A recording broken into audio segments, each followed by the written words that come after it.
पाकिस्तान तहरीक इंसाफ ने इलेक्शन में बड़े पैमाने पर धांधली के इल्जामात आयद कर दिए। तर्जुमान PTI रऊफ हसन ने इल्जाम आयद किया कि ये इलेक्शन धांधली की वजह से हमेशा याद रखा जाएगा। कई हल्कों में टर्न आउट कम था मगर वोट्स ज्यादा निकले। सलमान अकरम राजा ने दावा किया कि इंतखाबात में सिर्फ नताइज के साथ फ्रॉड नहीं बल्कि जमहूरियत पर भी हमला किया गया। सवाल किया कि अगर जाली नताइज ही देना थे तो इंतखाबात क्यों करवाए गए।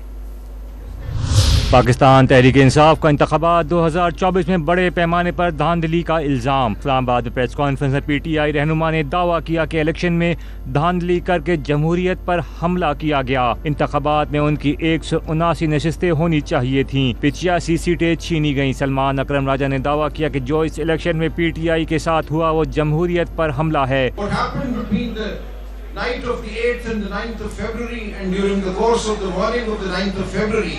Was a massive assault on democracy in Pakistan.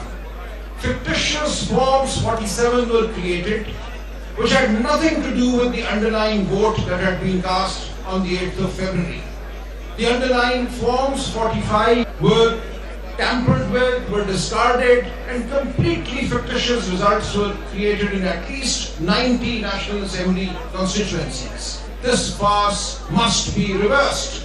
If it is not, that will spell the death of democracy in Pakistan. परम शेर जमान ने इल्जाम आयद किया कि धांधली करके कराची की सीटें PTI से छीनकर MQM को दी गईं। फॉर्म 45 के हिसाब से पाकिस्तान तहरीक इंसाफ कराची के अंदर जो है वो अपनी 19 सीटें जीती हैं। 19 सीटें 19 नेशनल असेंबली की सीट हमने कराची में से जीती हैं। सूबे सिंध के अंदर जो है वो रिजल्ट्स कराची के अनाउंस हो ही नहीं रहे।